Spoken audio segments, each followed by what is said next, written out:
తాకట్టులో ఉన్న బంగారాన్ని విడిపించి ఆ రోజు ఆన్లైన్ రేటుకే మేము కొంటాం. Sharma gold company.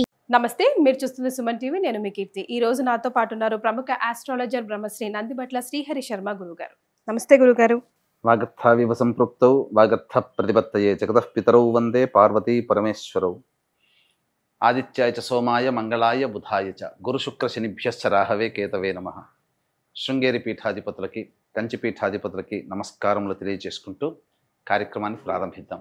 గురుగారు, సెప్టెంబర్ 18 భాద్రపద ఈ పౌర్ణమి రోజున పాక్షిక చంద్రగ్రహణం వస్తుంది. అంటే ఈ క్రోధినామ సంవత్సరంలో మొదటి చంద్రగ్రహణంగా చెప్పుకోవచ్చు. భారతదేశంపై ఎలాంటి ఎఫెక్ట్ ఉంటుంది, ఏ రాశుల వారికి ఎలాంటి ప్రభావం చూపించబోతోంది ఈ గ్రహణం?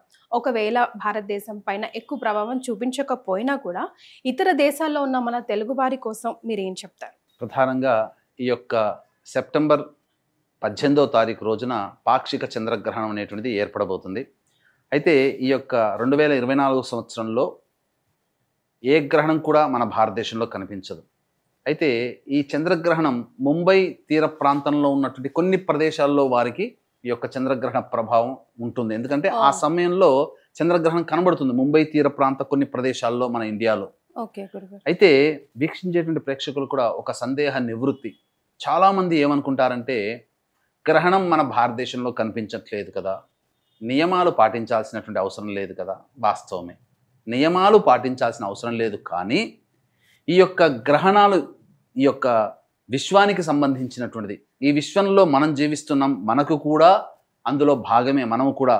కాబట్టి ఈ గ్రహణాలు ఎప్పుడు ఏర్పడినా, ప్రకృతి విపత్తులు ఎప్పుడు ఏర్పడినా, అనగా ఉల్కా తోకచుక్కలు, ఇవన్నీ కూడా మనం కామెట్స్ అని అంటుంటాం. కాబట్టి ఈ కామెట్స్ ఏర్పడినటువంటి సందర్భంలో అది ఏ 80 సంవత్సరాలకో 100 సంవత్సరాలకో 150 సంవత్సరాలకో ఒకసారి కనబడుతూ ఉంటాయి తోకచుక్కలు. హేలీ తోకచుక్క ఏర్పడినప్పుడు మనకు ఈజిప్ట్ వ్యాప్తంగా కొంతమంది రాజులు చనిపోయినటువంటి సందర్భాలు, అనగా ప్రముఖమైనటువంటి వ్యక్తులు చనిపోయినప్పుడు ఈ తోకచుక్కలు కనిపిస్తాయి, చనిపోయే ముందు సమయంలో చిహ్నంగా. కాబట్టి ఈ గ్రహణాలు కూడా ఏర్పడినప్పుడు ప్రకృతిలో కొన్ని మార్పులు చేర్పులు చోటు చేసుకుంటాయి. ప్రకృతి విపత్తులు కానీ, ప్రకృతి నాశనానికి కానీ గ్రహణాల ప్రభావం కొంత ఉంటుంది. కాబట్టి మహాభారత యుద్ధం జరిగేటువంటి సందర్భంలో 2 గ్రహణాలు ఆ యొక్క ఒకే నెలలో ఏర్పడినటువంటి సందర్భంగా, కాబట్టి దాని ప్రభావం మహాభారత యుద్ధానికి దారితీసింది, జనక్షయానికి దారితీసింది. అట్లాగే ఈ యొక్క సెప్టెంబర్ 18వ తారీఖు రోజున ఏర్పడేటువంటి యొక్క చంద్రగ్రహణ ప్రభావం మన భారతదేశంలో కనబడినప్పటికీ ఆ గ్రహణ ప్రభావం మనము ఈ విశ్వంలో ఒక పార్ట్, భారతదేశం కూడా. ఎలా చూసుకున్నా సూర్యుడు చంద్రుడు అందరికీ ఒకరే కాబట్టి ఈ యొక్క చంద్రగ్రహణ ప్రభావం కొన్ని రాశుల మీద ఏర్పడుతుంది. అమెరికాలో ఉన్నటువంటి ప్రాంతంలో ఉన్నటువంటి వారికి ప్రధానంగా ఈ యొక్క చంద్రగ్రహణం ఉత్తరాభాద్ర నక్షత్రం 1వ పాదంలో ఏర్పడుతుంది. భారతదేశంలోకి వచ్చేసరికి పూర్వభాద్ర నక్షత్రం 4వ పాదంలో ఉండగా ఏర్పడుతుంది. భారతదేశ కాలమాన సమయం కనుక చూసుకున్నట్లయితే ఉదయం 6:11 నుంచి 10:17 వరకు ఈ యొక్క చంద్రగ్రహణ ప్రభావం ఏర్పడుతుంది. అయితే ఏ ప్రాంతంలో ఉన్నటువంటి వారికి ఈ యొక్క చంద్రగ్రహణ ప్రభావం ఎక్కువగా ఉంటుందంటే, యూరప్ అన్ని దేశాలు, అమెరికా అన్ని ప్రాంతాలు, అంటార్కిటికా మరియు అట్లాంటిక్ మరియు ఏషియా ప్రాంతాల్లో ఎక్కువ భాగం ఏషియా ప్రాంతాల్లో. మన భారతదేశ విషయానికి వచ్చేసరికి ముంబై ప్రాంతము మరియు ఇతర కొన్ని ప్రాంతాలు మాత్రమే ఈ యొక్క చంద్రగ్రహణ ప్రభావానికి గురవుతున్నాయి. ఇక ఈ యొక్క అమెరికాలో ఉన్నటువంటి వారికి అయితే 18వ తారీఖు అనగా 17వ తారీఖు మధ్యరాత్రి, తెల్లవారితే 18 అనగా 12:41 ప్రారంభమై 4:47 వరకు ఈ యొక్క ప్రభావం అనేటువంటిది ఉంటుంది. ఈ యొక్క చంద్రగ్రహణ ప్రభావం దాదాపుగా సుదీర్ఘకాలంగా 4 గంటలు ఉంటుందమ్మా. మరి ఏ రాశుల వారికి ఎలాంటి ప్రభావం చూపించబోతుంది, both positive and negative ways గురువు? చూసుకున్నట్లయితే మనకు మంచి జరిగేటువంటి రాశుల కంటే కూడా ఈ యొక్క చంద్రగ్రహణ ప్రభావం వలన చెడు సంకేతాలు కలిగేటువంటి యొక్క రాశులు కొన్ని ఉన్నాయి. అందున చూసుకున్నట్లయితే కుంభరాశి, మీనరాశి, మేషరాశి, మిథున రాశి, కర్కాటక రాశి, కన్యా రాశి, వృశ్చిక రాశిలో జన్మించినటువంటి వారికి ప్రధానముగా ఈ యొక్క గ్రహణ దోష ప్రభావం ఉంటుంది.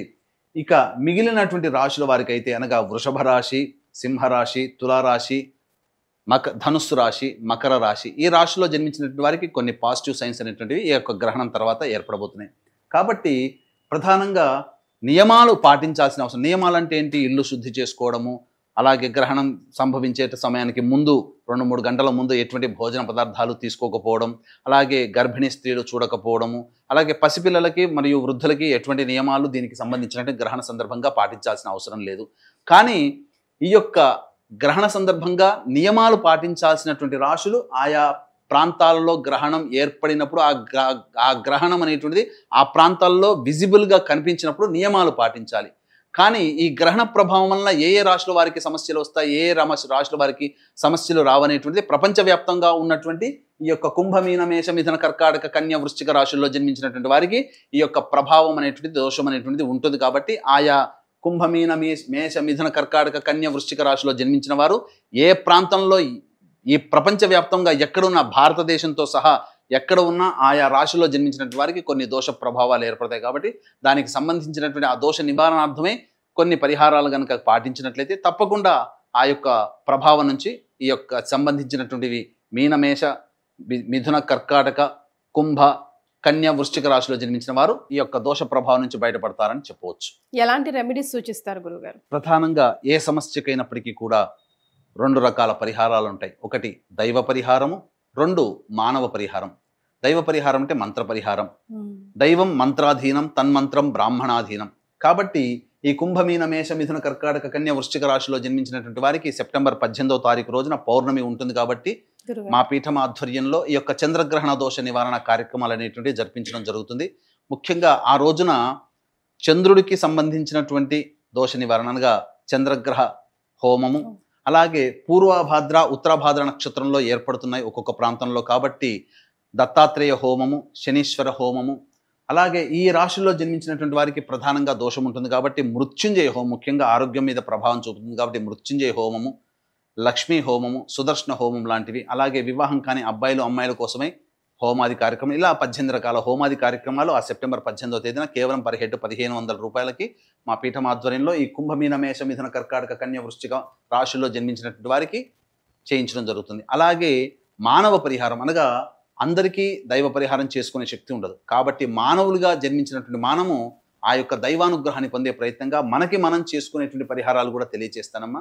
కాబట్టి ఆ యొక్క భారతదేశంలో ఉన్నటువంటి వారు ఈ యొక్క చెప్పినటువంటి రాశుల్లో జన్మించినటువంటి వారు ఉదయం 6:11 నుంచి 10:15 వరకు ఉంటుంది. కాబట్టి ఆ సమయంలో ఇష్టదేవత ఆరాధన అనగా స్నానకృత్యాదులు 6 గంటలకల్లా తీర్చుకొని చక్కగా ఆ యొక్క ఇష్టదేవత ఆరాధన అంటే ఏదైనా ఒక దేవత ఆరాధన, విష్ణు సహస్రనామము, లలితా సహస్రనామము, శివ సహస్రనామము, గణపతి సహస్రనామము, దుర్గా సహస్రనామం, ఇలా ఏ విధంగానైనా మీకు ఇష్టదేవత ఎవరుంటే ఆ దేవతకు సంబంధించిన సహస్రనామ పారాయణం చేయడం. అలాగే ఆ సమయంలో మనకు భారతదేశంలో కనిపించదు కాబట్టి నవగ్రహాల దేవాలయాలు అన్నీ కూడా తెరిచే ఉంటాయి. కాబట్టి ఆ సమయం చాలా మనం ఒకవేళ కనిపించకపోవడమే మన అదృష్టంగా భావించాలి. ఎందుకనంటే గ్రహణ సమయం ఎటువంటిదనంటే మనము మామూలు రోజుల్లో 1000 సార్లు ఒక దేవతా నామాన్ని జపం చేస్తే ఎంత ఫలితం ఉంటుందో గ్రహణ సమయంలో 10 సార్లు పఠిస్తే అంత సమయం, అంత విశేషమైనటువంటి పవర్ లభిస్తుంది. కాబట్టి కనిపించలేదు కాబట్టి సంతోషపడాలి అనేటువంటిది పెట్టుకోకూడదమ్మా. కనిపించకపోవడమే సంతోషం. ఎందుకనంటే ఆ సమయం గ్రహణ సమయం అమూల్యమైనటువంటి సమయం కాబట్టి పూర్తిగా సద్వినియోగం చేసుకోవాలి. దేవాలయాలన్నీ తెరిచి ఉంటాయి, దేవతా అనుగ్రహం మనకు కలుగుతుంది. కాబట్టి నవగ్రహ దేవాలయానికల్లా 6:30 కల్లా చేరుకొని నవగ్రహాల చుట్టూ శివాయ నమః అంటూ 27 ప్రదక్షిణలు చేసి, శనికి సంబంధించినటువంటి నక్షత్రంలో కూడా ఏర్పడుతుంది, గురువుకు సంబంధించినటువంటి నక్షత్రంలో కూడా ఏర్పడుతుంది. కాబట్టి ఏకకాలములో నవగ్రహాల్లో శనికి సంబంధించి శివాయ నమః అంటూ 27 ప్రదక్షిణలు చేసి శనిదేవుడి దగ్గర అభిముఖంగా నిలుచొని నువ్వుల నూనెతో దీపారాధన చేసి శనికి తైలాభిషేకం జరిపించండి. శివాయ నమః అంటూ తైలాభిషేకం చేసినా పర్వాలేదు, లేదా ఆ ఒక్క రోజున ఓం హ్రీం శనైశ్చరాయ నమః అంటూ మనసులో జపం చేసుకుంటూ ఆ యొక్క తైలాభిషేకం చేయాలి. తర్వాత ఆ యొక్క దేవాలయంలో అంటే శివాలయంలో పక్కనే శివాలయం కూడా ఉంటుంది కాబట్టి శివాలయంలో అభిషేకము అర్చనాది కార్యక్రమాలు జరిపించుకోవాలి. ఈ విధంగా ఈ 6:11 నుంచి 10:15 కాలంలో దేవ పరిహారము మరియు మనం ఇష్టదేవత ఆరాధన, ఏదైనా దేవుని యొక్క నామము ఆ యొక్క సమయంలో ఆ 10 గంటల 17 నిమిషాల వరకు విడవకుండా ఉండాలి. నామాన్ని విడవకుండా జపం చేయాలి. ఇది మానవులుగా చేసుకునేటువంటి పరిహారం. కాబట్టి గురుగారు అలాగే మరొక విషయం కూడా దయచేసి తెలియజేయండి. అంటే గ్రహణం అంటేనే దాన ధర్మాలు, గ్రహణ అనంతరం గ్రహణం చేసేటప్పుడు ఎక్కువగా ప్రాధాన్యత ఇస్తాం కాబట్టి ఎలాంటి దాన ధర్మాలు చేయాలి? ఆ సమయంలో దానం గనక చేయదలిచినట్లయితే, దానం చేయాలనే కోరిక ఎవరికైనా ఉన్నట్లయితే, గ్రహణ సమయం విశేషమైన సమయం కాబట్టి 10 సార్లు చేస్తే లేదా ఒక్కసారి శ్రీరామ అన్న 100 సార్లు శ్రీరామ అన్నటువంటి ఫలితం. కాబట్టి ఆ సమయంలో చంద్రగ్రహణం కాబట్టి బియ్యము, వెండి చంద్రబింబము మరియు పూర్వభాద్ర ఉత్తరభాద్ర నక్షత్రంలో ఉన్నాయి కాబట్టి శనగలు, నల్ల నువ్వులు బ్రాహ్మడికి దానం చేసి సంకల్పం చెప్పి బ్రాహ్మడికి దానం చేసినట్లయితే గ్రహణ దోషం ఈ కుంభమీన మేష మిథున కర్కాటక కన్య వృశ్చిక రాశిలో జన్మించినటువంటి వారికి గ్రహణ దోషం తొలగిపోతుంది. మళ్ళీ చెప్తున్నానండి, ఆ గ్రహణం మనకు కనిపించట్లేదు, గ్రహణ నియమాలు పాటించాల అవసరం లేదు. కానీ ఈ గ్రహణం ఈ రాశుల్లో జన్మించినటువంటి వాళ్ళకి గ్రహణ దోషం ఉంటుంది కాబట్టి ఆ దోష పరిహారంగా మీకు చెప్పినటువంటి విధంగా మీరు చేసుకోగలిగే పరిహారంలో దానములు చేయండి. లేదు మనకు సమయం లేదు, ఆ సమయంలో బిజీగా ఉంటామన్నప్పుడు మంత్ర పరిహారంలో భాగంగా ఈ కుంభమీన మేష మిథున కర్కాటక కన్య వృశ్చిక రాశిలో జన్మించినటువంటి వారికి గ్రహణ దోష పరిహారార్థమై 18 రకాల హోమాది కార్యక్రమాలు చేయించడం జరుగుతుంది. ఈ చెప్పినటువంటి రాశులే వారికే కాకుండా ఆ గ్రహణ సమయం అమూల్యమైనది కాబట్టి 12 రాశుల వారు కూడా ఈ యొక్క గ్రహణ సమయంలో వచ్చేటువంటి దైవిక శక్తిని మీరు పొందవచ్చు. ఆ విధంగా కార్యక్రమంలో నమోదు చేసుకోవచ్చు. కేవలం పర్ హెడ్ 1500 రూపాయలకి చేయించడం జరుగుతుంది. గురుగారు ఇప్పటికే ప్రకృతి వైపరీత్యం మనం చూస్తా ఉన్నాము. మరి ఈ గ్రహణం ఎఫెక్ట్ వల్ల మరింత తీవ్రత దాల్చే అవకాశం ఏదైనా ఉందంటారా, లేకపోతే శాంతిస్తుందా? ఎందుకంటే అక్టోబర్ నెలలో కూడా మళ్ళీ గ్రహణం ఏర్పడుతుందమ్మా. సెప్టెంబర్లో 18వ తారీఖు నాడు చంద్రగ్రహణం, మళ్ళీ అక్టోబర్ నెలలో మళ్ళీ గ్రహణం ఏర్పడుతుంది. కాబట్టి ఒకే మాసములో 2 గ్రహణాలు ఏర్పడుతున్నాయి. కాబట్టి దీని ప్రభావం ఖచ్చితంగా ఆయా దేశాలు ఏ దేశంలోనైతే కనబడుతుందో ఆ దేశాల్లో ఉంటుంది. కాబట్టి కామన్గా మనం గమనించుకున్నట్లయితే సెప్టెంబర్ మాసంలో మరియు అక్టోబర్ మాసంలో ఏర్పడేటువంటి గ్రహణాల్లో కామన్గా ఎఫెక్ట్ అయ్యేటువంటి దేశము అమెరికా దేశము. కాబట్టి గ్రహణాలు 2 గ్రహణాలు అమెరికాలో విజిబుల్గా కనబడుతున్నాయి. కాబట్టి అమెరికా ప్రాంతం మోస్ట్ ఎఫెక్ట్ కంట్రీగా సంభవించే సమయం ఆసన్నమవుతుందని చెప్పవచ్చు. రైట్ గురుగారు, చాలా సంతోషం అండి, ధన్యవాదాలు. సర్వం శ్రీ ఉమామహేశ్వర పరబ్రహ్మార్పణమస్తు.